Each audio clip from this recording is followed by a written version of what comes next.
Halo Tribuners, jumpa lagi dengan saya Diamita di Live Update Tribun News, edisi Selasa 5 April 2022 siang. Seperti biasa, kami akan sajikan informasi terkini dari berbagai daerah yang akan dilaporkan secara langsung oleh reporter kami di lapangan. Kurang lebih 1,5 jam ke depan, inilah Live Update selengkapnya. Kita menuju kabar pertama Tribuners dari Sumatera Selatan. Ratusan botol minuman keras dimusnahkan di halaman Mapolres Ogan Ilir pada hari ini, Selasa 5 April 2022 pagi tadi. Ratusan miras yang disita merupakan hasil operasi penyakit masyarakat atau pekat selama 2 minggu terakhir. Selain miras, polisi juga akan menindak penyalahgunaan senjata api, senjata tajam, dan juga narkoba. Laporan selengkapnya akan disampaikan rekan Agung, wartawan dari Tribun Sumsel yang saat ini sudah terhubung bersama kami di sana. Silakan dengan laporan Anda. Ya, selamat siang rekan Dea dan juga Tribuners di seluruh Indonesia. Dapat kami laporkan dari Sumatera Selatan, tepatnya dari Ogan Ilir. Pihak kepolisian ini menggelar operasi penyakit masyarakat atau pekat selama beberapa minggu terakhir. Itu ditujukan untuk menciptakan pemeliharaan keamanan dan ketertiban masyarakat jelang bulan Ramadan tahun ini.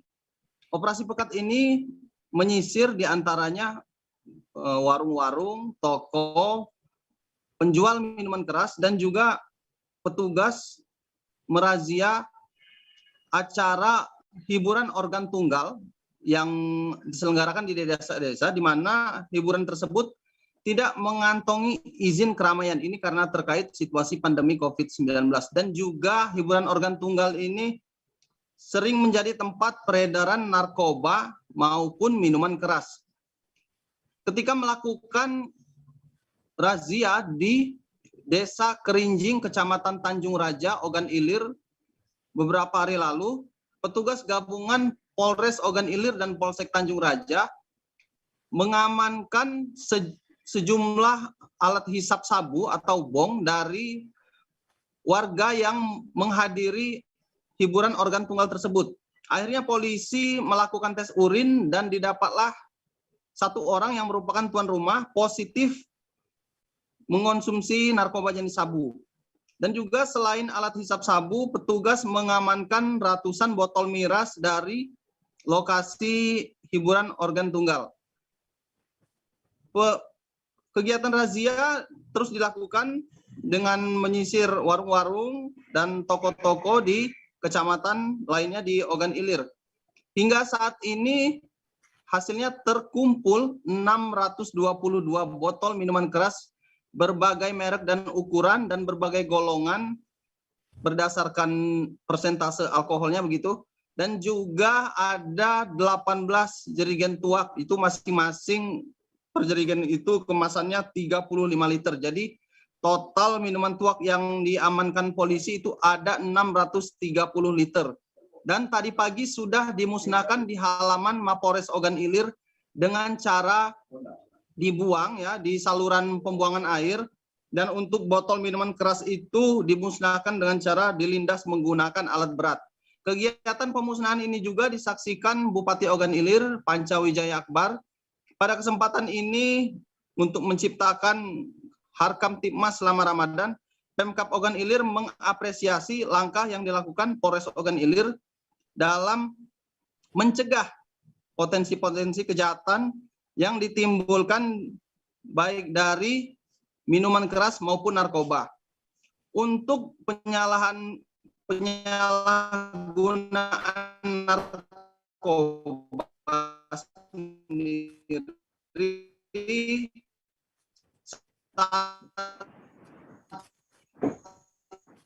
ini konsumsi narkoba saat ini sedang diarahkan UNAL atau BNN Kabupaten Ogan Ilir.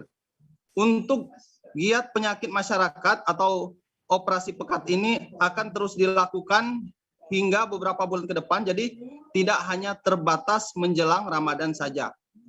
Sehingga Polres Ogan Ilir ini menginstruksikan seluruh polsek jajaran agar terus bekerja dan benar-benar menciptakan keamanan dan kenyamanan maksud kami bagi masyarakat khususnya yang saat ini sedang menjalankan ibadah puasa. Demikian rekan Dea yang dapat kami laporkan dari Ogan Ilir, Sumatera Selatan. Baik, Tribuners, berikut juga rekan Agung sudah sempat melakukan wawancara bersama Bupati Ogan Ilir, Pancawijaya Akbar. Selengkapnya kami tampilkan. Tadi pemusnahan beberapa barang bukti miras hasil operasi pekat yang dilakukan Polres dalam menyambut bulan Ramadan. Alhamdulillah tadi sudah kita musnahkan karena kita berharap tentunya Polres dan kami pemerintah berharap dalam masyarakat menjalankan bulan Ramadan berlangsung kondusif, aman dan juga nyaman, terhindar dari kegiatan-kegiatan yang negatif. Bilang kami pemerintah nanti akan meningkatkan sinergi, tentunya bukan hanya saja nanti ke depan menyambut bulan Ramadan, harapan saya akan rutin dilakukan dalam tiap bulan untuk menekan peredaran minuman keras yang ada di Kabupaten Ogan Ilir. Karena rata-rata kejahatan, tindakan-tindakan kekerasan diawali dengan pengaruh minuman keras. Warga Tanah Toraja, Sulawesi Selatan dibuat gempar dengan penemuan bagian tubuh bayi. Naasnya potongan tubuh bayi itu sudah dibawa oleh 3 ekor anjing. Pihak kepolisian langsung melakukan penyelidikan setelah mendapat laporan kasus penemuan bagian tubuh bayi tersebut. Selengkapnya akan dilaporkan wartawan dari Tribun Timur. Saat ini kami sudah terhubung dengan rekan Tommy Paseru. Silakan dengan informasi Anda. Baik, Dea dan Tribuners. Jadi jasad bayi tanpa kepala ini pertama kali ditemukan oleh seorang mahasiswa bernama Yosafat, 19 tahun. Tepatnya pada Minggu 3 April 2002 sore lalu. Saat itu Yosafat sedang duduk di teras kamar kosnya, kemudian melihat 3 ekor anjing datang membawa potongan tubuh bayi yang terdiri dari perut hingga kaki. Awalnya saksi mengira potongan tubuh bayi tersebut adalah boneka. Namun setelah dilihat lebih dekat, ternyata potongan tubuh manusia. Saat itu juga saksi melapor ke pihak kepolisian, dalam hal ini Polsek Mekendek, Polres Tanah Toraja. Kemudian setelah mendapat laporan, personil Polsek Mekendek langsung turun ke lokasi untuk melakukan olah tempat kejadian perkara atau olah TKP. Dari hasil olah TKP tersebut, jasad bayi yang berjenis kelamin laki-laki masih dilengkapi tali pusar. Diperkirakan bayi tersebut baru berusia 1 hari. Sementara itu, keterangan Kasat Reskrim Polres Tanah Toraja, AKP Ahmad, menyebutkan bahwa saat ini pihaknya tengah menyelidiki kasus penemuan jasad bayi tersebut, termasuk mencari pelaku yang membuang bayi malang tersebut. Pihaknya juga menduga bayi tersebut dari hasil hubungan gelap, di mana setelah lahir bayi tersebut dibuang ke lokasi yang jauh dari pemukiman warga. Terkait untuk pencarian pelaku atau yang telah membuang bayi tersebut, pihak Satreskrim Polres Tanah Toraja juga saat ini telah membentuk tim khusus untuk melakukan penyelidikan. Demikian dia. Baik, Tribunus, terkait kasus penemuan ini, rekan jurnalis kami sudah mendapatkan keterangan dari saksi dan juga Kasat Reskrim Polres Tanah Toraja. Berikut liputan lengkapnya.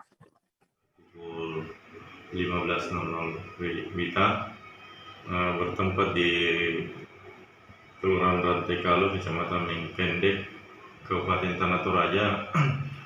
Salah seorang masyarakat melihat potongan bayi yang sementara digigit oleh anjing, dan saat dilakukan cross check oleh piket SPKT bersama piket fungsi, termasuk piket fungsi reskrim, mengecek TKP dan benar potongan tersebut adalah potongan manusia. Penanganannya sekarang mana?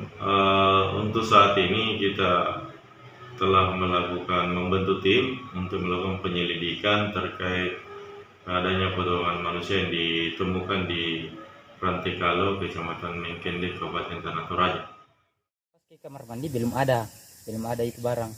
Pulang dari sana saya lihat saya makan rujak sama ada kakak senior satu, saya temani perempuan, saya makan. Saya lepas sendok, saya lihat, kenapa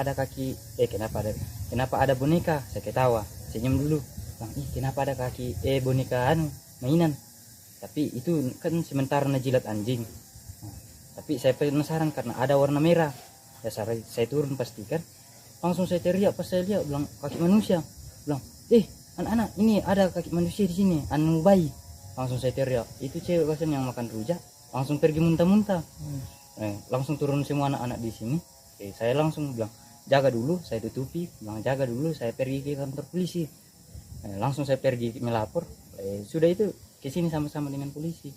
Ada berapa anjing yang bawa Itu anjing hanya satu, tapi kan anjing di atas rumah turun dua ekor lagi. Kan banyak anjing di sini, 3 ekor yang besar. Turun mie itu. Sementara dia cium-cium, saya turun juga dari atas. Karena bilang, apa ini, masa ada boneka na cium-cium anjing, baru ada warna merah. Saya turun pastikan, langsung saya usir itu anjing 3 ekor. Saya usir, pergi. Saya tutupi langsung karena saya teriak, bilang ada ini kaki bayi di sini. Langsung pergi muntah-muntah. Langsung saya tutupi, bilang, ayo pergi melapor karena kami tidak berani pegang. Langsung saya laporkan ke sini sama polisi. Kita bergeser ke Sulawesi Tenggara. Tribuners, Polres Konawe berhasil menggagalkan aksi balapan liar di lorong gardu PLN Kelurahan Tuoy, Kecamatan Unaha, Kabupaten Konawe. 11 kendaraan roda 2 diamankan dalam operasi Pekat Anoa tahun 2022 itu. Operasi dilakukan dalam rangka cipta kondisi penanggulangan penyakit masyarakat jelang Ramadan dan Idul Fitri 1443 Hijriah. Saat ini kami sudah terhubung dengan rekan Armanto Sefu, wartawan dari Tribun Sultra, yang akan melaporkan selengkapnya. Silakan rekan Arman. Ya, baik ya. Terima kasih, selamat siang Tribuners. Bahwa kemarin pihak kepolisian Resor Konawe melakukan operasi Pekat Anoa di salah satu lokasi yang memang diketahui sering dijadikan lokasi balapan liar para remaja maupun anak muda. Nah, kemarin sekitar 13 motor turut diamankan oleh petugas gabungan. Di antaranya motor-motor tersebut tidak ada yang tidak memiliki kelengkapan seperti kondisi motor yang tidak standar. Selain itu juga kemarin pihak kepolisian Resor Konawe merilis terkait operasi lainnya, yakni pemberantasan penyakit masyarakat berupa penyitaan minuman keras dari sejumlah kios dan warung remang-remang yang ada di Kabupaten Konawe. Nah, perlu kami informasikan juga pemirsa Tribuners bahwa pagi tadi juga sempat dilakukan operasi Pekat Anoa, yakni pemberantasan liar di titik lainnya, yakni di Persimpangan 3 Kelurahan Lolonggobuna, Kecamatan Tongon, Kabupaten Konawe. Di situ petugas menyita sekitar 11 kendaraan bermotor juga, sehingga operasi ini rencananya akan dilakukan hingga 15 April nanti dan akan dirilis sejumlah pemberantasan penyakit masyarakat. Ada juga penangkapan narkoba maupun razia daripada perbuatan yang ditemukan, yakni berupa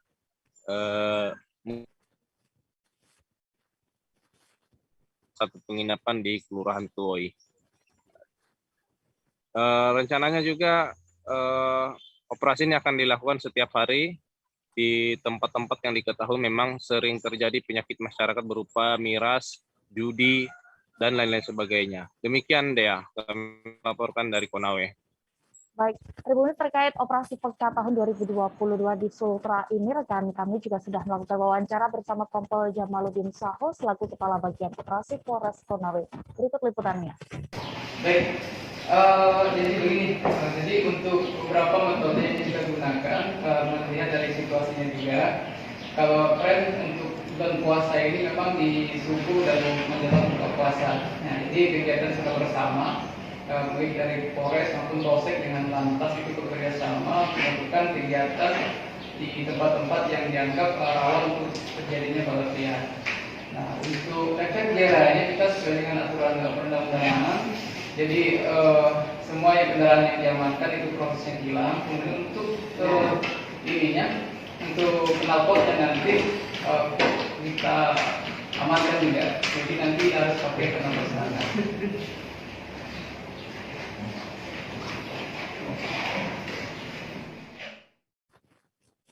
Aksi pencurian terjadi di Jalan Amir Hamzah, Gotong Royong, Tanjung Karang Pusat, Bandar Lampung. Peristiwa itu sempat terekam kamera CCTV, menampakkan dua pria yang diduga pelaku pencurian. Keduanya langsung membongkar AC yang terpasang di dinding luar rumah korban. Bagaimana kronologi lengkapnya kasus pencurian ini akan dilaporkan wartawan Tribun Lampung. Saat ini kami sudah terhubung dengan Joviter Husin. Silakan dengan laporan Anda, rekan Joviter. Baik, Dea, bisa saya sampaikan bahwa untuk tindak pencurian AC outdoor ini terjadi pada Rabu pekan lalu, di mana saat itu korban sendiri ataupun pelaku sempat terekam oleh CCTV di sekitar TKP. Dari CCTV tampak dua orang pelaku datang pada pukul 3 dini hari dengan menggunakan satu sepeda motor. Dari aksi tersebut, pelaku berhasil membawa kabur 2 unit mesin AC outdoor. Sementara korban telah melaporkan ke Polresta Bandar Lampung dengan kerugian diperkirakan mencapai sekitar 3 juta rupiah.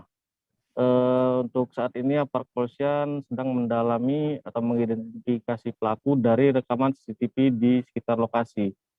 Aparat kepolisian juga meminta warga yang menggunakan AC untuk menggunakan pengaman tambahan seperti kerangkeng agar tidak dicuri oleh pelaku lainnya.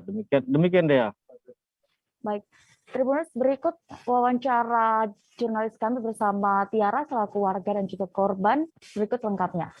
30, Pak. Sekitar jam berapa, Mbak? Jam 3-an. Jam 3. Nah, itu di sekitar sini ada CCTV-nya nggak, Mbak? Ada, Pak. Kebetulan ada di tetangga kita. Dekat sini. 2 orang ya? Ciri-cirinya pakai jaket gitu, terus sarung pendek. Motornya Mio sih. Oh, oke. Blower kita diambil 2. Oh. Tahunya kan ini baru ya rukonya. Nah, ownerku lagi manggil tukang AC-nya. Pengen. Kepolisian daerah Sulawesi Utara berhasil mengungkap 11 kasus tindak pidana narkoba selama Maret 2022. Direktorat Reserse Narkoba Polda Sulut juga berhasil menangkap 13 tersangka beserta barang buktinya. Apa saja kasus ini akan dilaporkan rekan Randy Umar, wartawan dari Tribun Manado yang saat ini sudah terhubung bersama kami di sana. Silakan dengan laporan Anda.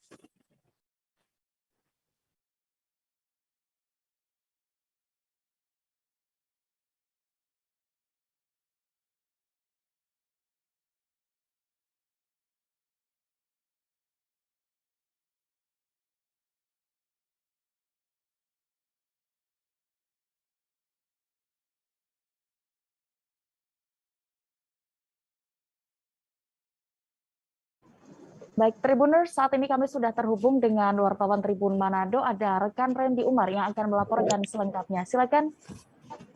Ya, Tribuners, selamat siang semuanya. Pada hari kemarin, Polda Sulawesi Utara melaksanakan press release penangkapan 13 tersangka kasus narkotika dan obat-obat keras. Jadi, Tribuners, dari hasil konferensi pers itu, Tribuners, setidaknya terungkap bahwa peredaran narkoba itu yang paling menonjol itu saat ditemukan bahwa para pengedar mengambil dari pasien yang diduga pasien rumah sakit jiwa, Tribuners, pasien yang jadi obat-obat keras itu diambil dari situ. Jadi mereka mengambil sistem langsung menghubungi langsung kepada pasien tersebut dan mengambil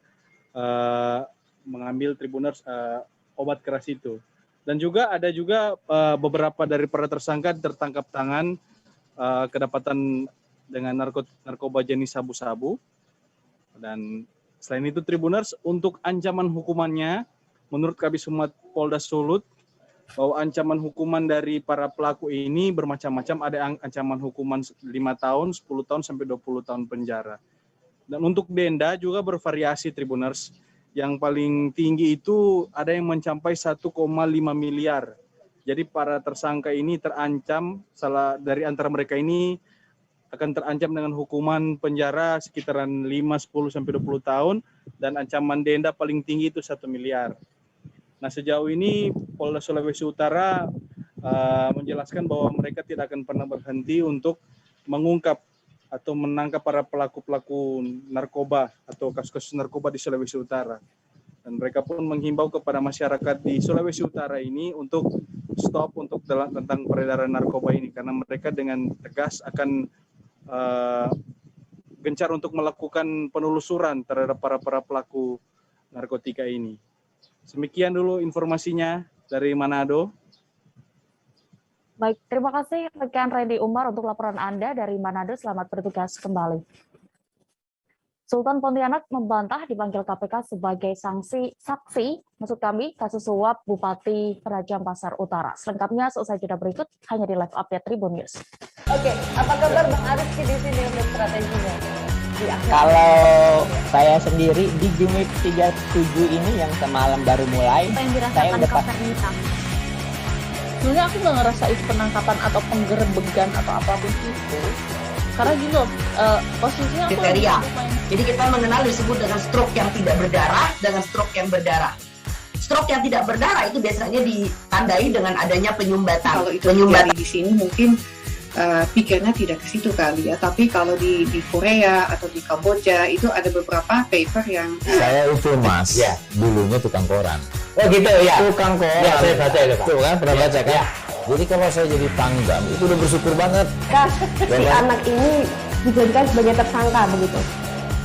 Ya, kalau ini kita bicara yang di luar kasus Sibolga ya. Dengan nama hujan shower, di mana terdapat batas jelas antara daerah hujan dan tidak hujan yang biasanya terjadi pada fase awal mature stage atau tahap berbahaya dewasa. itu Kang. Jadi mulai artinya terjadinya perlembekan. Nah itu untuk penetrasi akan sulit begitu ya. Dok, saya ini menurut saya memang tidak mudah, bukan urusan tanah diambil. Kalau misalnya Amerika Serikat sekarang, Rasulullah mengatakan di dalam sebuah hadis bahwa berpuasa di 6 hari Syawal itu. Oke, apa kabar Bang Arif di sini untuk strateginya? Kalau saya sendiri di Jumip 37 ini yang semalam baru mulai, saya udah sebenarnya aku nggak ngerasa itu penangkapan atau penggerebegan atau apapun itu. Karena gini loh, posisinya kriteria. Jadi kita mengenal disebut dengan stroke yang tidak berdarah dengan stroke yang berdarah. Stroke yang tidak berdarah itu biasanya ditandai dengan adanya penyumbatan. Kalau itu terjadi di sini mungkin pikirnya tidak ke situ kali ya. Tapi kalau di Korea atau di Kamboja itu ada beberapa paper yang saya itu Mas, ya, dulunya tukang koran. Oh gitu ya. Tukang koran. Ya, saya baca itu Pak. Tuh kan pernah baca kan? Ya. Jadi kalau saya jadi tanggam itu udah bersyukur banget. Si anak ini dijadikan sebagai tersangka begitu. Ya, kalau ini kita bicara yang di luar kasus Sibolga ya. Dengan nama hujan shower, di mana terdapat batas jelas antara daerah hujan dan tidak hujan yang biasanya terjadi pada fase awal mature stage atau tahap berbahaya dewasa. itu Kang. Jadi mulai artinya terjadinya perlembekan. Nah itu untuk penetrasi akan sulit begitu ya. Dok, saya ini menurut saya memang tidak mudah, bukan urusan tanah diambil. Kalau misalnya Amerika Serikat sekarang, Rasulullah mengatakan di dalam sebuah hadis bahwa berpuasa di 6 hari Syawal itu. Oke, apa kabar Bang Arif di sini untuk strateginya?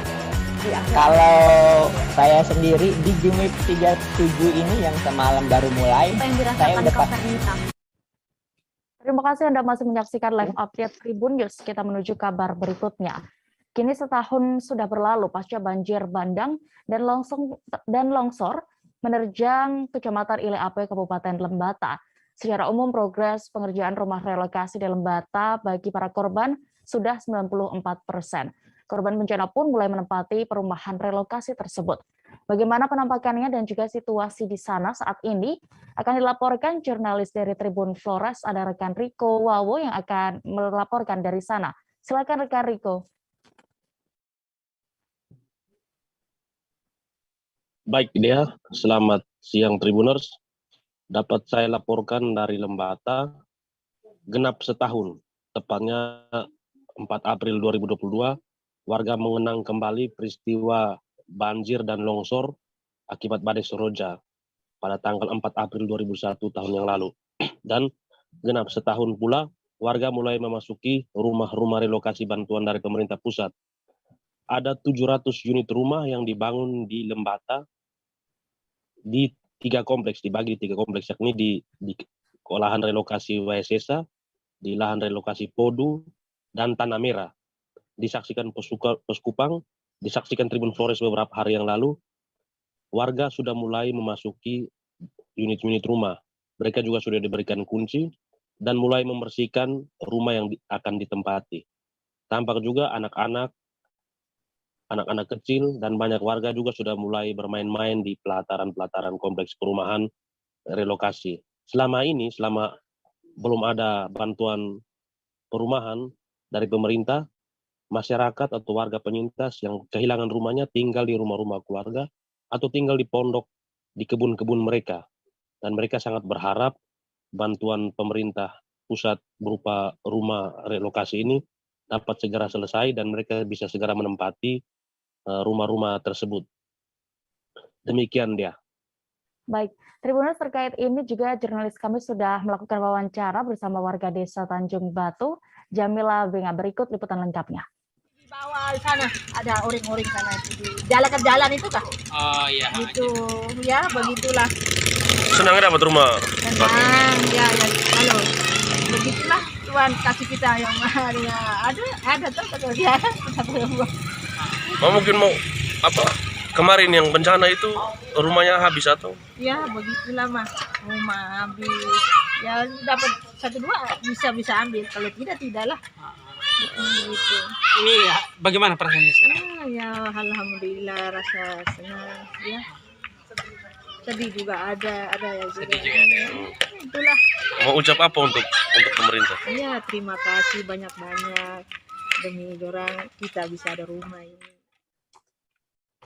Kabar berikutnya datang dari Aceh, Tribuners. Pusat perbelanjaan modern Suzuya Mall di Banda Aceh terbakar. Api terlihat dari lantai 3 saat itu terlihat membesar dengan asap hitam. Arus lalu lintas pun sempat macet karena beberapa kendaraan dari dalam gedung berusaha keluar mall. Bagaimana saat itu kejadian bisa terjadi dan juga apa penyebabnya akan disampaikan jurnalis Rambi News. Saat ini kami sudah terhubung dengan rekan Bisran Asri. Silakan dengan laporan Anda. Baik Dea, terima kasih Dea. Dapat kami laporkan kebakaran hebat terjadi di Suzuya Mall Kota Banda Aceh, tepatnya di pinggir jalan Teguh Umar di Gampung Lamtemen Timur, Kecamatan Jaya Baru, Kota Banda Aceh. Dan kebakaran ini terjadi pada Senin kemarin, tepatnya di pukul 11.30 waktu Indonesia bagian Barat, dan baru mampu dipadamkan pada dini hari tadi, sudah memasuki Selasa 5 April 2022. Dan ini memang kebakaran terhebat sepanjang 4 tahun terakhir, dan ini cukup menguras tenaga para petugas pemadam kebakaran yang turut dibantu oleh TNI dan Polri, serta relawan RAPI dan ERPA di sini. Dan di samping itu, api yang sulit untuk dipadamkan karena memang posisi api terkurung, sehingga keterbatasan peralatan yang dipergunakan juga sangat terbatas, sehingga api sulit sangat dipadamkan. Dan dapat kami laporkan juga ya bahwa pada kejadian ini ada 2 petugas yang mengalami sesak nafas sehingga harus dilarikan ke rumah sakit.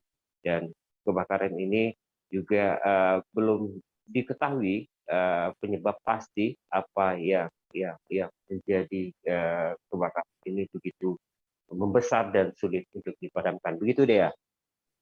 Baik, Tribuners, terkait insiden kebakaran mall ini, rekan jurnalis kami juga sudah melakukan wawancara bersama Kasat Reskrim Polresta dan juga Camat Jaya Baru. Berikut selengkapnya. Kita tembus adalah di luarnya aja, tapi di dalamnya masih ada api, masih ada bara. Bara ini terus pelan-pelan dia akan jadi api lagi. Nah, ini persoalan. Harusnya tim kita naik ke atas semua, bongkar semua barang-barangnya, itu baru aman. Pak, tadi ada petugas yang dibawa dengan ambulan gitu Pak? Ini karena ini kerja sangat luar biasa dari jam 11, bayangkan sampai jam sekarang nggak ada istirahatnya. Jadi ada 2-3 tim kita nih yang dibawa ke UGD karena dua Pak ya. 2 dibawa ke UGD. Yang pertama adalah masalah ini, terlalu banyak asap, udah mulai sumbat paru-paru. Nah jatuh di sini ya kita mau lari ke sana terus. Habis satu lagi juga demikian. Setelah keluar daripada api, asap dan tumbang juga di sini, dan kita udah bawa lari ke UGD juga. Dirawat Pak? Dirawat. Yang satu yang pertama itu dirawat 1 malam, nggak boleh keluar, harus tahan rumah sakit. Udah kondisi yang pertama udah baik. Nah yang satu ini belum. Ini masih belum sadar ini. Masih di UGD, di Bagina apa ya? Di Bagina dia meninggal. Kabarnya ada yang korban jiwa ya Pak? Nggak ada. Karyawan nggak ada. Karena kita cepat. Kronologis kita belum tahu pasti ya, karena untuk pemeriksaan besok ya, hari ini kita masih fokus kepada pemadaman api yang dilakukan oleh tim damkar. Nah, ada info nih Pak Kasat, ada korban. Ini kayak mana nih? Terkait dengan informasi adanya korban, saya sudah konfirmasi langsung kepada pihak manajemen Sujiya Mall bahwa dipastikan tidak ada korban. Ya, adapun informasi yang berkembang atau isu yang berkembang saat ini terkait dengan salah satu korban dari pihak Sujiya itu bukan di Banda Aceh, tapi itu di Laut Sumawe karena serangan jantung dan tidak ada hubungannya dengan kejadian yang ada di sini. Mungkin nanti bisa dijelaskan lebih lanjut dari tim pemadam kebakaran ya. Namun yang pasti memang api sampai dengan saat ini dari jam 11:30 siang sampai dengan malam hari ini belum bisa dipadamkan, mengingat konstruksinya itu memang tinggi dan dari pemadam kebakaran cukup kesulitan memang untuk api itu ke samping sudah diantisipasi sama damkar, dan tentunya kita di sini ya berterima kasih ya kepada seluruh pihak, Dinas Pemadam, TNI, Polri, Rapi juga kan. Tentunya kita terima kasih lah pada seluruh pihak. Kita harapkan api ini segera selesai, segera padam, dan kita semua bisa beristirahat. Tentunya personil dari damkar sudah sangat lelah ya, setengah hari puasa memadamkan api, dilanjutkan lagi dengan malam ini ya. Kita berharap semua doa rekan-rekan media mendoakan supaya ini cukup sampai dengan di lokasi areanya sekarang, tidak lari lagi ke tempat-tempat lain. Artinya untuk saat ini rumah warga masih aman Pak ya? Aman semua. Karena Buaya berukuran sekira 4 meter menampakkan wujudnya di perairan Laut Pantai Olivier, Kecamatan Manggar, Belitung Timur. Kemunculan buaya tersebut sempat terekam dalam video amatir warga sekitar. Bukan hanya 1 ekor buaya, melainkan ada 4 ekor buaya. Bagaimana selengkapnya kejadian ini akan dilaporkan reporter kami dari Pos Belitung. Saat ini kami sudah terhubung dengan rekan Brian Bimantoro. Silakan dengan laporan Anda. Baik Dea, Tribuners dan sahabat Pos Belitung dimanapun Anda berada, bisa saya laporkan bahwa seekor buaya menampakkan wujudnya di tengah Laut Pantai Olivier, Belitung Timur pada Minggu 3 April 2022 sekitar pukul 6 pagi. Buaya itu muncul di depan para pemancing seakan mengucapkan selamat berpuasa karena pada hari Minggu adalah hari pertama dalam bulan puasa Ramadan 1443 Hijriah. Momen itu berhasil direkam oleh warga sekitar bernama Doni Nugraha. Dia bersama teman-temannya sedang memancing ikan saat itu. Lalu dia tiba-tiba melihat di kejauhan air laut seperti ada gelombang udara dan juga seperti melihat ada papan berjalan. Ternyata setelah ditunggu beberapa saat, ternyata muncul seekor buaya. Doni mengatakan buaya itu mengikuti arus laut. Buaya itu juga muncul sekitar lumayan lama, sekitar dari pukul 6 pagi hingga pukul 12 siang. Doni juga mengatakan memperkirakan bahwa panjang dari buaya tersebut adalah 3,5 sampai 4 meter. Kemudian Dea dan Tribuners, Doni mengatakan bahwa sebenarnya ada 4 ekor buaya saat dia memancing. Namun yang tertangkap kamera hanya ada 1 dan yang paling besar adalah yang ditangkap kamera. Buaya itu sendiri berada di sekitar mereka pada pemancing cukup lama dan mereka harus ekstra hati-hati ketika memancing supaya tidak memancing perhatian dari sang buaya. Dia mengatakan buaya-buaya di Laut Olivier Belitung Timur memang sudah sering menampakkan diri, Dea dan Tribuners. Saking seringnya memunculkan diri, Doni sampai hafal rute berenangnya buaya tersebut, yakni dari Pantai Lalang ke Pantai Olivier, lalu ke Muara Bandung River, dan lanjut ke Muara Kampung Baru. Kemudian pada malam hari, buaya-buaya tersebut pulang ke Pantai Lalang, begitu kata Doni. Kemudian Doni mengatakan walaupun sering memunculkan diri, dia tidak takut dengan hewan buas tersebut. Dia berprinsip selama tidak mengganggu, hewan itu juga tidak akan mengganggu manusia. Karena antara manusia dan buaya sama-sama mencari makan dan juga sesama makhluk hidup. Walaupun demikian, Doni tidak mengharapkan terjadi apa-apa ketika ada buaya tersebut saat dia dan teman-temannya melakukan aktivitas memancing. Dari Manggar, Belitung Timur, wartawan Pos Belitung Brian Bimantoro melaporkan. Kembali ke studio, Dea. Baik, terima kasih rekan Brian Bimantoro untuk laporan Anda dari Belitung. Selamat bertugas kembali. Kita beralih ke Jawa Barat, Tribuners. Truk box pengangkut solar terguling di Jalan Raya Kemang, Kecamatan Kemang, Kabupaten Bogor. Kecelakaan ini mengakibatkan kemacetan hingga beberapa kilometer. Hingga saat ini polisi masih menyelidiki laka tunggal ini lantaran sopir truk tersebut kabur. Bagaimana kronologi insiden ini dan juga situasi saat itu di lokasi kejadian akan dilaporkan rekan Amar, jurnalis dari Tribun Bogor. Silakan dengan laporan Anda. Oke, terima kasih rekan Dea. Sebelumnya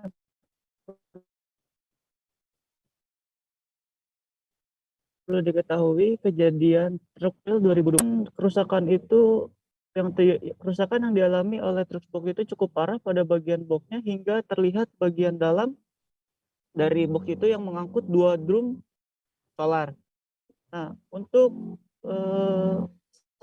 untuk korban jiwa sendiri tidak ada korban jiwa, namun sang sopir melarikan diri. Untuk kronologi kejadian, Kanit Laka Lantas Polres Bogor, Ibda Angga Nugraha menuturkan lebih lanjut dia menjelaskan kendaraan truk Isuzu Colt diesel box nomor polisi F8419AC awalnya bergerak dari arah Parung menuju ke arah Bogor sekitar pukul 4 pagi. Namun setibanya di lokasi kejadian, sang sopir diduga kehilangan kendali dan truk bermuatan solar itu terbalik. TKP jalan yang menikung ke kanan, kendaraan tersebut menyerempet tiang listrik yang berada di sisi kiri jalan, kemudian truk oleng dan terbalik melintang sehingga sampai saat ini pihak polisi mencari tahu keberadaan sopir box tersebut. Walaupun tidak ada korban jiwa, namun kerugian ditaksir mencapai 20 juta rupiah. Perlu diketahui Tribuners, untuk dugaan sementara dari sopir truk yang melarikan diri ini, dugaan sementaranya yaitu mengangkut solar ilegal. Maka dikarenakan itu sang sopir melarikan diri. Begitu rekan Dea. Baik, terima kasih rekan Amar melaporkan dari Bogor, Jawa Barat. Selamat bertugas kembali. Tribuners, kami jeda lagi sejenak, tetaplah di live update Tribun News. Oke, apa kabar Bang Arif di sini untuk strateginya? Kalau saya sendiri di Jumip 37 ini yang semalam baru mulai, saya udah sebenarnya aku nggak ngerasa itu penangkapan atau penggerebegan atau apapun itu. Karena gini loh, posisinya aku kriteria. Jadi kita mengenal disebut dengan stroke yang tidak berdarah dengan stroke yang berdarah. Stroke yang tidak berdarah itu biasanya ditandai dengan adanya penyumbatan. Kalau itu terjadi di sini mungkin pikirnya tidak ke situ kali ya, tapi kalau di Korea atau di Kamboja itu ada beberapa paper yang saya itu mas, ya dulunya tukang koran. Oh gitu ya, tukang koran. Ya, saya baca itu Pak. Tuh kan pernah baca kan? Ya. Jadi kalau saya jadi tanggam itu udah bersyukur banget. Si anak ini dijadikan sebagai tersangka begitu.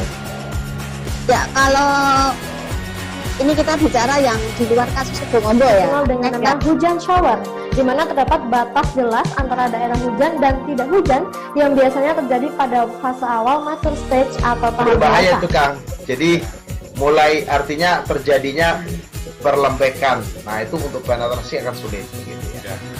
Dok saya ini menurut saya memang tidak mudah, bukan urusan tanah diambil. Kalau misalnya Amerika Serikat sekarang. Rasulullah mengatakan dalam sebuah hadis bahwa berpuasa di 6 hari Syawal itu. Oke, apa kabar Bang Arif di sini untuk strateginya? Kalau saya sendiri di Jumip 37 ini yang semalam baru mulai, saya udah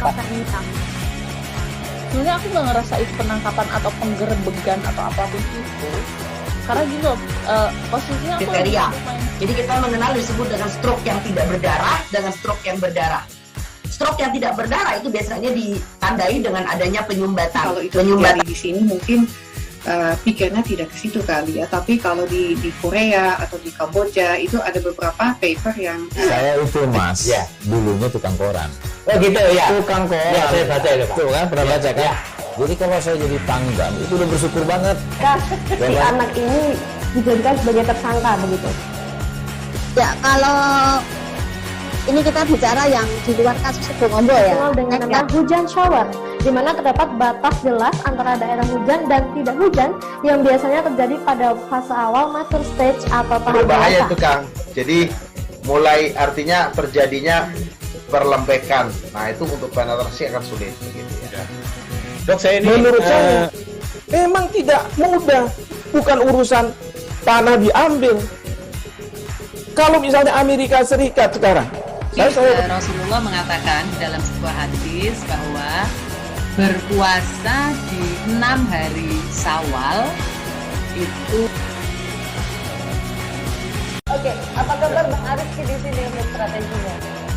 Kalau saya sendiri di Jumip 37 ini yang semalam baru mulai, Apa yang saya dirasakan udah Kak Fernita? Sebenarnya aku nggak ngerasa itu penangkapan atau penggerebegan atau apapun itu. Karena gini loh, posisinya aku kriteria. Jadi kita mengenal disebut dengan stroke yang tidak berdarah dengan stroke yang berdarah. Stroke yang tidak berdarah itu biasanya ditandai dengan adanya penyumbatan. kalau itu terjadi di sini mungkin pikirnya tidak ke situ kali ya, tapi kalau di Korea atau di Kamboja itu ada beberapa paper yang Saya itu mas, dulunya tukang koran. Oh gitu ya. Tukang koran. Ya, saya baca itu Pak. Tuh kan pernah baca kan? Jadi kalau saya jadi Pangdam itu udah bersyukur banget. Si anak ini dijadikan sebagai tersangka begitu. Ya, kalau ini kita bicara yang di luar kasus Sebongombo ya. Dikenal dengan nama hujan shower, di mana terdapat batas jelas antara daerah hujan dan tidak hujan yang biasanya terjadi pada fase awal mature stage atau tahap Berbahaya dewasa. itu Kang. Jadi mulai artinya terjadinya perlembekan. Nah itu untuk penetrasi akan sulit begitu ya. Dok, saya ini menurut saya memang tidak mudah, bukan urusan tanah diambil. Kalau misalnya Amerika Serikat sekarang. Kembali di live update Tribun News, kita menuju informasi berikutnya. Kecelakaan lalu lintas terjadi di Jalan Raya Terminal Pasar, Kecamatan Paritiga, Kabupaten Bangka Barat, Bangka Belitung. Mobil pick-up Toyota Hilux menabrak 3 orang pejalan kaki. Akibatnya 1 dari 3 pejalan kaki yang merupakan ibu rumah tangga meninggal dunia. Bagaimana kronologi kecelakaan ini akan dilaporkan jurnalis kami dari Bangka Pos, ada rekan Rizky Irianda Palavi yang saat ini sudah bergabung bersama kami di sana. Silakan dengan laporan Anda. Iya, Dea. Pada Minggu 3 April 2002 lalu, seorang ibu rumah tangga yakni Yuanita yang berumur 59 tahun meninggal dunia usai tertabrak oleh mobil pick-up Toyota Hilux di Jalan Raya Paritiga, Dusun Puput, Kecamatan Paritiga, Kabupaten Bangka Barat. Kejadian tersebut terjadi sekitar pukul 6.15 pagi hari saat Yuanita bersama 2 rekannya yang lain sedang berjalan kaki hendak menuju ke pasar terminal Paritiga untuk berbelanja sayur mayur. Namun dari arah belakang tiba-tiba muncul mobil pick-up Toyota Hilux yang menabrak ketiga pejalan kaki tersebut. Diketahui sebelumnya sopir pick-up yakni Soekarto, warga Desa Z, Kecamatan Menduk, Kabupaten Bangka, sebelum terjadinya laka lantas sempat mengantar sayur ke pasar terminal Paritiga. Namun setelah dari laka lantas tersebut, Yuanita meninggal dunia setelah mendapatkan luka berat dan sempat ditangani oleh puskesmas setempat.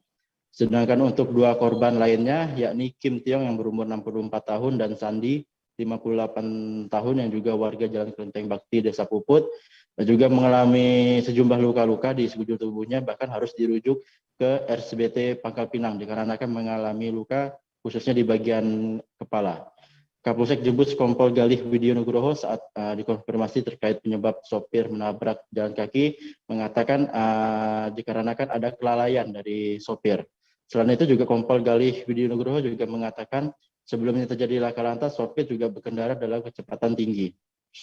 Lebih lanjut, saat ini sopir dan kendaraan juga sudah diamankan di Polsek Jebus, sedangkan untuk kasus ini dilanjutkan oleh pihak Satlantas Polres Bangka Barat untuk penyelidikan lebih lanjut apakah ada dugaan remblong atau sebagainya, masih terus didalami oleh pihak aparat kepolisian Polres Bangka Barat. Demikian, Dea. Baik, terima kasih rekan Rizky Irianda untuk laporan Anda. Selamat bertugas kembali. Sultan Pontianak ke-9 Syarif Mahmud Melvin Al-Qadri dikabarkan dipanggil KPK sebagai saksi atas kasus suap yang menjerat Bupati Nonaktif Penajam Pasir Utara Abdul Ghafur Mas'ud. Namun PLT juru bicara KPK Ali Fikri menyebut Sultan Melvin mangkir dari panggilan pertama KPK. Sultan Syarif Melvin sendiri langsung membantah telah dipanggil KPK, bahkan mengaku sama sekali tidak mendapat surat panggilan sebagai saksi. Informasi lebih detailnya dan juga bagaimana pernyataan dari Sultan Syarif akan disampaikan jurnalis kami dari Tribun Pontianak. Saat ini kami sudah terhubung dengan rekan Ferianto. Di sana silakan dengan laporan Anda.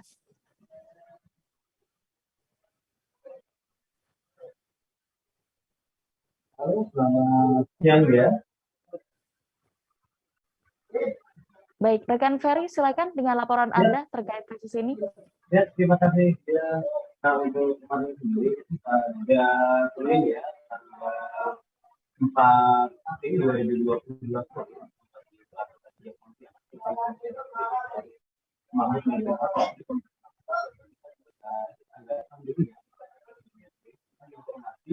Dan saya beberapa waktu itu bahwa dirinya itu dari panggilan pemeriksaan sebagai saksi atas kasus dugaan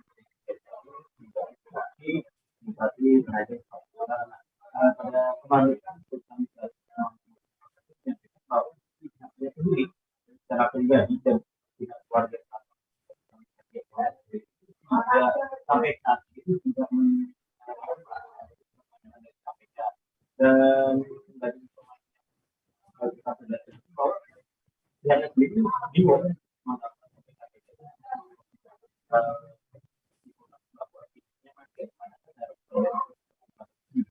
maupun kerabat Sultan tidak belum mendapat panggilan dari kalaupun ada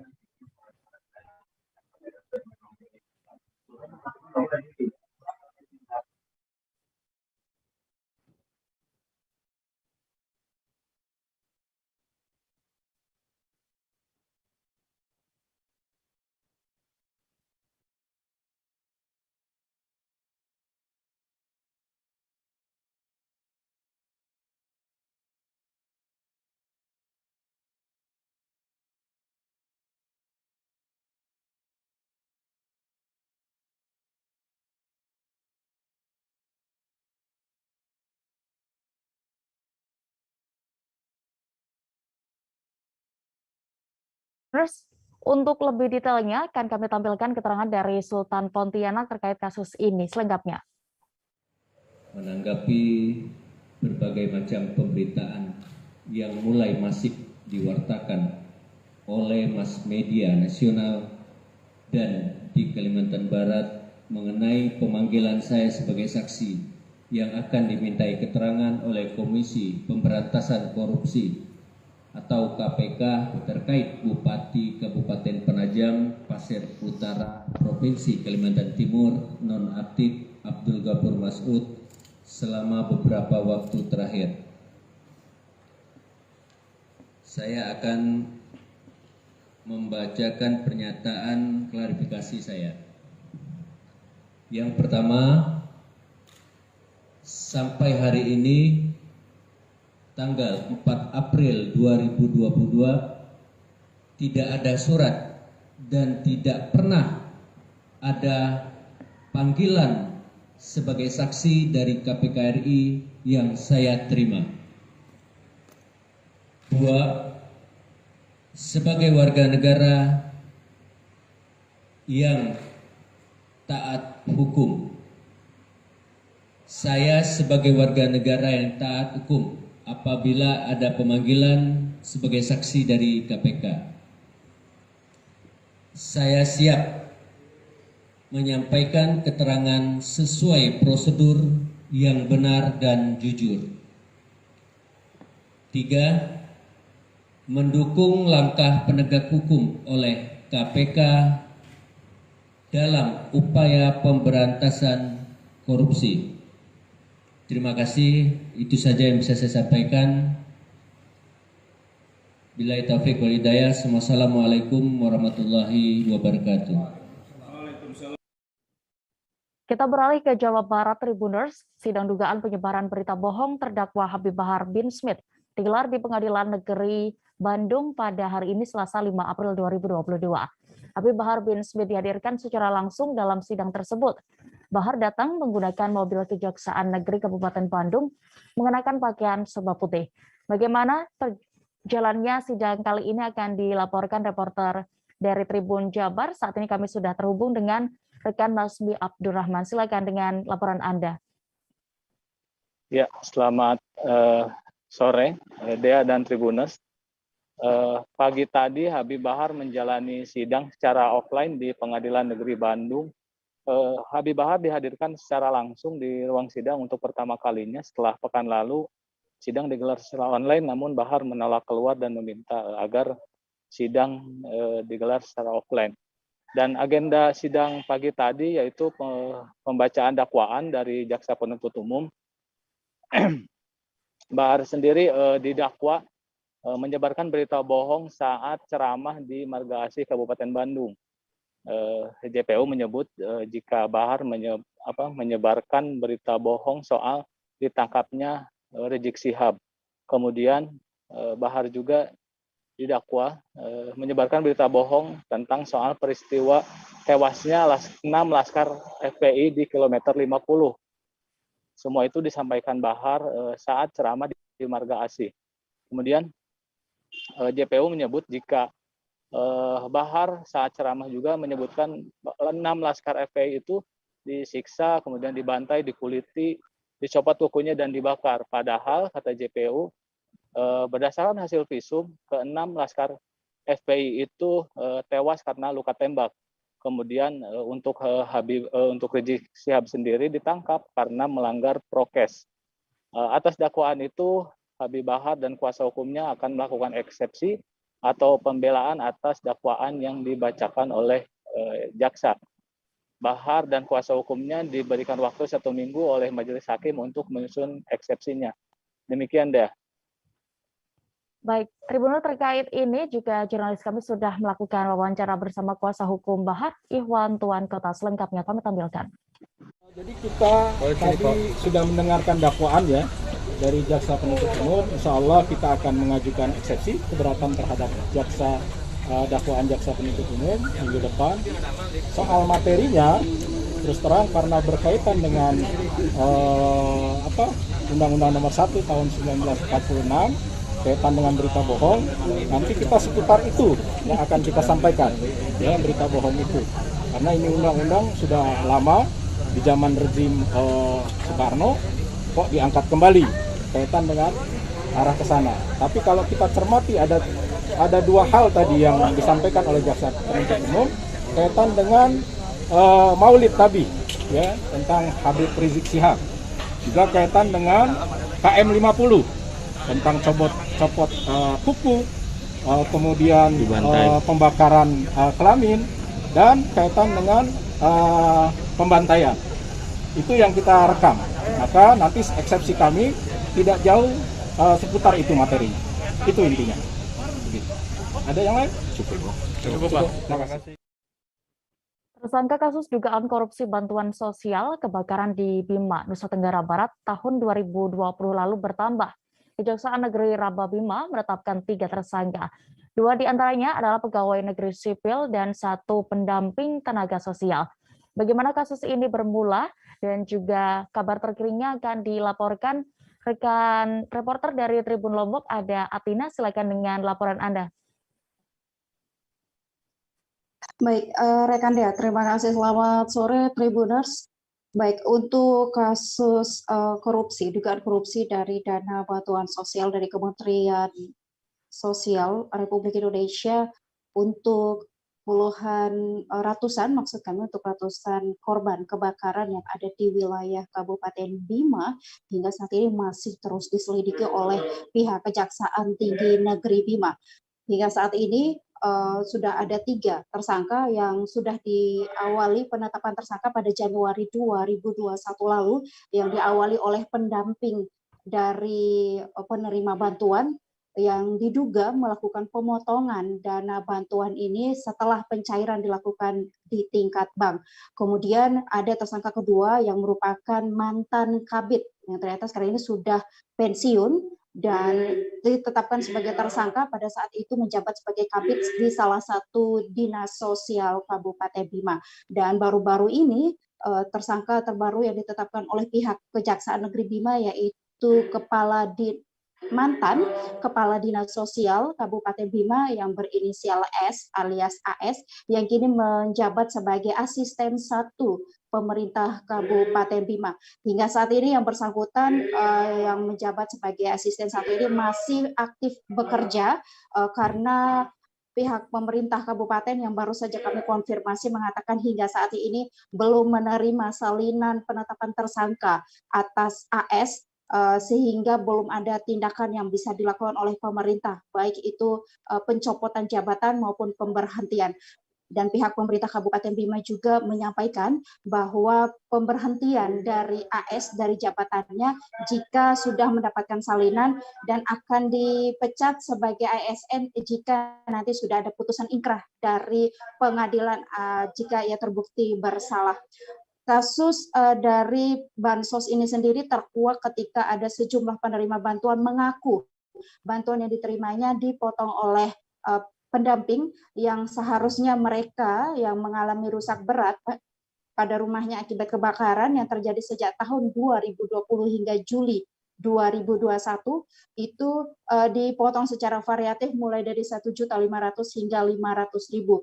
Untuk mereka yang mengalami kerusakan ringan, maksud kami kerusakan berat, maka mendapatkan bantuan sebesar 28 juta, kemudian kerusakan ringan 18 juta, dan kerusakan sedang 18 juta, dan kerusakan ringan sebesar 8 juta. Besaran potongan juga variatif tergantung dari bantuan sosial yang diterima oleh penerima bantuan di rekening banknya. Sejauh ini pihak Kejaksaan Negeri Bima belum bisa menjelaskan apa peran dari AS yang merupakan asisten 1 Pemkab Bima saat menjadi Kepala Dinas Sosial pada tahun dikucurkannya anggaran sebesar 5 miliar dari Kementerian Sosial pada tahun anggaran 2020. Sekian rekan Dea. Baik, terima kasih rekan Athena melaporkan dari Bima, Nusa Tenggara Barat. Selamat kembali bertugas. Terima kasih, selamat siang. Presiden Joko Widodo diketahui berencana menyalurkan bantuan langsung tunai atau BLT minyak goreng. BLT ini diperuntukkan bagi penerima BPNT, PKH, dan PKL di seluruh Indonesia termasuk Banten. BLT tersebut rencananya akan disalurkan sekaligus sebesar Rp300.000 pada bulan April 2022 ini. Bagaimana penyalurannya di Banten akan dilaporkan reporter kami. Ada rekan Ahmad Tajudin di sana, silakan dengan informasi Anda.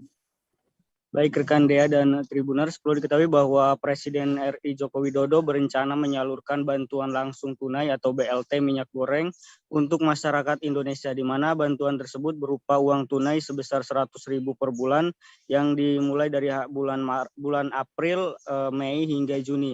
Di mana rencananya bantuan BLT ini akan diberikan kepada masyarakat untuk para penerima BPNT, PKH, dan juga PKL. Dan rencananya untuk penyalurannya sendiri akan disalurkan sekaligus 300.000 pada bulan April 2022. Namun untuk di wilayah Provinsi Banten sendiri, menurut informasi yang diterima Tribun Banten bahwa hingga saat ini informasi tersebut belum dibahas oleh pemerintah Provinsi Banten. Hal itu disampaikan oleh Dewan DPRD Provinsi Banten, di mana ia mengatakan bahwa untuk informasi mengenai BLT tersebut dari pihak Komisi 5 DPRD Provinsi Banten, yang mana dalam hal ini anggota Dewan dari fraksi PAN Bapak Nana Rohana Putra mengatakan bahwa informasi mengenai BLT minyak goreng tersebut sampai saat ini belum dibahas di Dewan maupun di dinas terkait, sehingga pada agenda bulan April ini akan segera dirapat koordinasikan antara DPRD dan juga pihak terkait untuk membahas mengenai penyaluran dari BLT minyak goreng ini yang digadang-gadang oleh masyarakat dari Presiden Joko Widodo, Dea. Baik, terima kasih rekan Ahmad Tajudin untuk informasi Anda dari Banten. Selamat bertugas kembali. Kita menuju Nusa Tenggara Timur. Perumahan bantuan bagi korban bencana badai siklon tropis Seroja di Kelurahan Manulai 2, Kota Kupang sudah selesai dibangun. Namun hingga saat ini rumah-rumah itu belum ditempati. Dan Pemkot Kota menyebut sementara masih memproses berbagai persyaratan untuk penempatan rumah. Informasi lebih detailnya akan dilaporkan rekan Obi, reporter dari Pos Kupang. Silakan dengan informasi Anda, rekan Obi. Baik rekan Dea dan Tribuners, dapat kami laporkan bahwa pembangunan rumah bantuan bagi warga korban siklon tropis Seroja tahun 2021 yang lalu di Kupang sampai saat ini belum ditempati oleh para korban. Proses pembangunan rumah bantuan dari pemerintah pusat yang sudah dibangun sebanyak 173 unit yang berlokasi di Kelurahan Manulai 2, Kecamatan Alak, Kota Kupang. Rumah-rumah yang sudah dibangun ini sudah selesai dibangun dengan tipe 36. Rumah-rumah ini sampai saat ini belum ditempati oleh para korban yang mengalami bencana siklon tropis Seroja tahun 2021 yang lalu. Alasan belum menempati rumah-rumah ini karena sampai saat ini pemerintah Kota Kupang masih mempersiapkan keputusan penetapan warga yang akan menempati rumah-rumah tersebut selain melakukan validasi terhadap setiap kepala keluarga yang akan direlokasi ke pemukiman baru atau di perumahan tersebut. Sejauh sampai saat ini, maksud kami sampai saat ini rumah-rumah itu sudah selesai dibangun, hanya belum ada instalasi listrik dan juga air bersih. Dan sampai saat ini pemerintah Kota Kupang masih berupaya dan untuk menyelesaikan pekerjaan yang masih tersisa di lokasi pembangunan rumah tersebut. Sementara itu, bahwa rumah-rumah yang akan ditempati oleh warga korban bencana ini akan sebelum ditempati, pemerintah akan melakukan sosialisasi kepada warga sehingga mereka juga bisa menerima dan menempati tempat yang baru itu dengan aman. Dan untuk diketahui bahwa hasil konfirmasi kami kepada Dinas Perumahan Rakyat dan Kawasan Permukiman Kota Kupang, Sekretaris John Bell menyampaikan bahwa sampai saat ini pemerintah Kota Kupang masih menyiapkan keputusan regulasi untuk menetapkan sebuah keputusan sehingga warga korban bencana itu bisa direlokasi secepat mungkin dalam waktu dekat. Demikian rekan Dea. Baik, Tribuners, berikut kami tampilkan keterangan lebih lengkapnya dari Sekretaris Dinas PRKP Kota Kupang, John Bell. Berikut liputannya. Saat ini kita kan sudah selesai, pemerintah pusat sudah selesai membangun rumah Risa yang dibangun oleh pemerintah pusat. Nah, itu untuk pengelolaannya itu diserahkan kepada pemerintah kota. Nah, pada tahapan ini kami sedang mempersiapkan SK penetapan untuk para korban Seroja yang 1 tahun lalu. Atas dasar penetapan itu baru kita mengisi perumahan-perumahan yang sudah dibangun ini. Jadi memang ada 130 unit rumah yang dibangun dan saat ini ya kami masih melakukan upaya-upaya administrasi. Selain itu juga kita mengidentifikasi kembali masyarakat-masyarakat yang terkena dampak dengan melihat persyaratan-persyaratan administrasi yang ada, sehingga ke depan tidak lagi menjadi permasalahan. Target untuk mereka direlokasi ke sana kapan Pak Sek? Ya kita berharap secepatnya, karena memang tuntutan dari pemerintah pusat juga seperti itu. Nah, ini kita sementara dalam tahapan penyiapan SK dalam kaitan ini masih berkoordinasi dengan bagian hukum. Nah, jadi sudah disiapkan. Kita mau cepat, karena masyarakat juga kita lihat ada yang masih menumpang di rumah orang, keluarga, ataupun kos-kosan. Nah ini mereka juga ingin mencari hidup, butuh ketenangan di dalam bermukim, sehingga kita harus cepat mengakomodir. Puluhan rumah betang di Kecamatan Mendukung, Kabupaten Melawi, Kalimantan Barat terbakar. Akibat kebakaran, bangunan rumah adat suku Dayak itu berada tepatnya di Dusun Laman Oras, Desa Batu Badak, Kecamatan Mendukung. Akibatnya ratusan warga penghuni rumah betang pun kehilangan tempat tinggal mereka. Bagaimana kronologi kejadian ini akan dilaporkan reporter Tribun Pontianak dari rekan David Nurfianto di sana. Silakan dengan laporan Anda.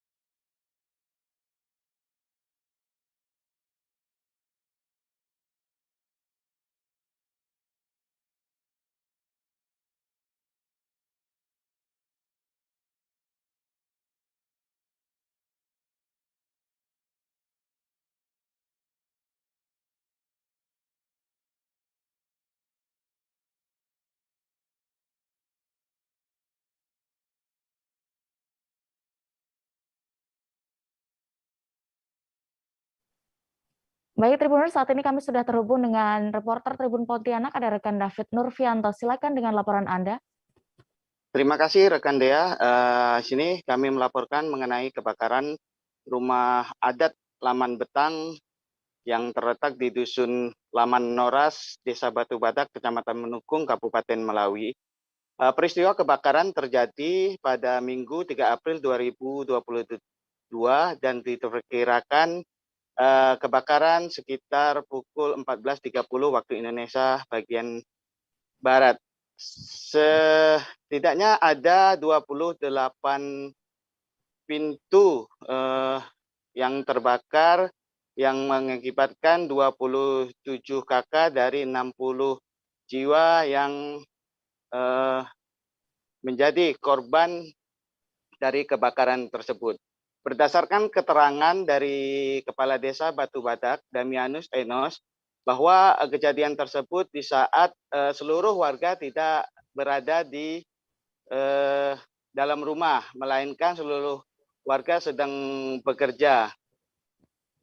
Sehingga kebakaran tersebut tidak bisa dilakukan pemadaman secara langsung. Dan terdapat 2 korban yang mengalami luka bakar. Yang pertama yaitu Sito, usia 34 tahun, beliau mengalami luka bakar ringan, sedangkan 1 korban lainnya bernama Hero, ini mendapati luka bakar sekitar 70% dan dilarikan ke rumah sakit di tingkat provinsi. Mengenai penyebab kebakaran hingga saat ini belum diketahui, namun kebakaran diprediksi berasal dari dapur warga yang di sana notabene warganya memasak menggunakan kayu api. Terima kasih. Baik, terima kasih rekan David Nurfianto untuk laporan Anda. Selamat bertugas kembali. Yap. Kami jeda lagi sejenak Tribuners dan akan kembali dengan informasi pilihan lainnya. Tetaplah di Live Update. Oke, apa kabar Bang Arifki di sini untuk strateginya? Kalau saya sendiri di Jumip 37 ini yang semalam baru mulai, saya udah pasti. Sebenarnya aku nggak ngerasa itu penangkapan atau penggerebegan atau apapun itu. Karena gini loh, posisinya aku kriteria. Jadi kita mengenal disebut dengan stroke yang tidak berdarah dengan stroke yang berdarah. Stroke yang tidak berdarah itu biasanya ditandai dengan adanya penyumbatan. Kalau itu terjadi di sini mungkin pikirnya tidak ke situ kali ya, tapi kalau di Korea atau di Kamboja itu ada beberapa paper yang saya itu mas, ya, dulunya tukang koran. Oh gitu ya. Tukang koran. Ya, saya baca itu Pak. Tuh kan pernah baca kan? Ya. Jadi kalau saya jadi tanggam itu udah bersyukur banget. Si anak ini dijadikan sebagai tersangka begitu. Ya kalau ini kita bicara yang di luar kasus Bongombo ya. Dengan nama hujan shower, di mana terdapat batas jelas antara daerah hujan dan tidak hujan yang biasanya terjadi pada fase awal mature stage atau tahap berbahaya dewasa. itu Kang. Jadi mulai artinya terjadinya perlembekan. Nah itu untuk penetrasi akan sulit. Gitu ya. Dok, saya ini menurut saya memang tidak mudah, bukan urusan tanah diambil. Kalau misalnya Amerika Serikat sekarang, Rasulullah mengatakan dalam sebuah hadis bahwa berpuasa di 6 hari Syawal itu. Oke, apa kabar Bang Ariski di sini untuk strateginya? Kalau saya sendiri di Jumip 37 ini yang semalam baru mulai, saya udah sebenarnya aku nggak ngerasa itu penangkapan atau penggerebegan atau apapun itu. Karena gini loh, posisinya aku kriteria. Jadi kita mengenal disebut dengan stroke yang tidak berdarah dengan stroke yang berdarah. Stroke yang tidak berdarah itu biasanya ditandai dengan adanya penyumbatan. Kalau itu terjadi di sini mungkin pikirnya tidak ke situ kali ya, tapi kalau di Korea atau di Kamboja itu ada beberapa paper yang saya itu mas, ya, dulunya tukang koran. Oh gitu ya. Tukang koran. Ya, saya baca itu Pak. Tuh kan pernah baca kan? Jadi kalau saya jadi tanggam itu udah bersyukur banget. Si anak ini dijadikan sebagai tersangka begitu. Ya kalau ini kita bicara yang di luar kasus Bongombo ya. Dengan nama hujan shower, di mana terdapat batas jelas antara daerah hujan dan tidak hujan yang biasanya terjadi pada fase awal mature stage atau tahap berbahaya dewasa. itu Kang. Jadi mulai artinya terjadinya perlembekan. Nah itu untuk penetrasi akan sulit. Gitu ya. Dok, saya ini menurut saya memang tidak mudah, bukan urusan tanah diambil. Kalau misalnya Amerika Serikat sekarang, Rasulullah mengatakan dalam sebuah hadis bahwa berpuasa di 6 hari Syawal itu. Oke, apa kabar Bang Ariski di sini untuk strateginya? Kalau saya sendiri di Jumip 37 ini yang semalam baru mulai, saya udah sebenarnya aku nggak ngerasa itu penangkapan atau penggerebegan atau apapun itu. Karena gini loh, posisinya aku kriteria. Jadi kita mengenal disebut dengan stroke yang tidak berdarah dengan stroke yang berdarah. Stroke yang tidak berdarah itu biasanya ditandai dengan adanya penyumbatan. Kalau itu terjadi di sini mungkin pikirnya tidak ke situ kali ya, tapi kalau di Korea atau di Kamboja itu ada beberapa paper yang saya itu mas, ya, dulunya tukang koran. Oh gitu ya. Tukang koran. Ya, saya baca itu Pak. Tuh kan pernah baca kan? Jadi kalau saya jadi tanggam itu udah bersyukur banget. Si anak ini dijadikan sebagai tersangka begitu. Ya kalau ini kita bicara yang di luar kasus Bongombo ya. Dengan nama hujan shower, di mana terdapat batas jelas antara daerah hujan dan tidak hujan yang biasanya terjadi pada fase awal mature stage atau tahap berbahaya dewasa. itu Kang. Jadi mulai artinya terjadinya perlembekan. Nah itu untuk penetrasi akan sulit. Gitu ya. Dok, saya ini menurut saya memang tidak mudah, bukan urusan tanah diambil. Kalau misalnya Amerika Serikat sekarang, Rasulullah mengatakan dalam sebuah hadis bahwa berpuasa di 6 hari Syawal itu. Oke, apa kabar Bang Ariski di sini untuk strateginya? Kalau saya sendiri di Jumip 37 ini yang semalam baru mulai, saya udah sebenarnya aku nggak ngerasa itu penangkapan atau penggerebegan atau apapun itu. Karena gini loh, posisinya aku kriteria.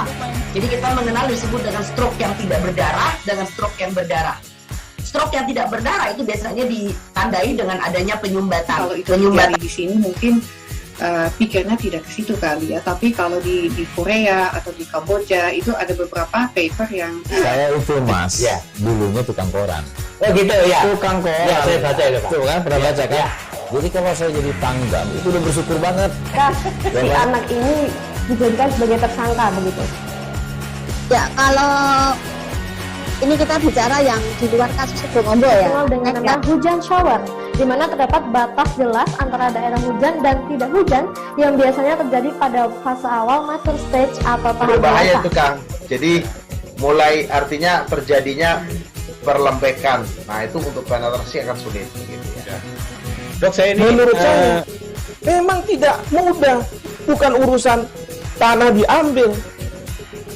Kalau misalnya Amerika Serikat sekarang, Rasulullah mengatakan dalam sebuah hadis bahwa berpuasa di 6 hari Syawal itu. Oke, apa kabar Bang Ariski di sini untuk strateginya? Kalau saya sendiri di Jumip 37 ini yang semalam baru mulai, Apa yang saya dirasakan udah Kak Fernita? Sebenarnya aku nggak ngerasa itu penangkapan atau penggerebegan atau apapun itu. Karena gini loh,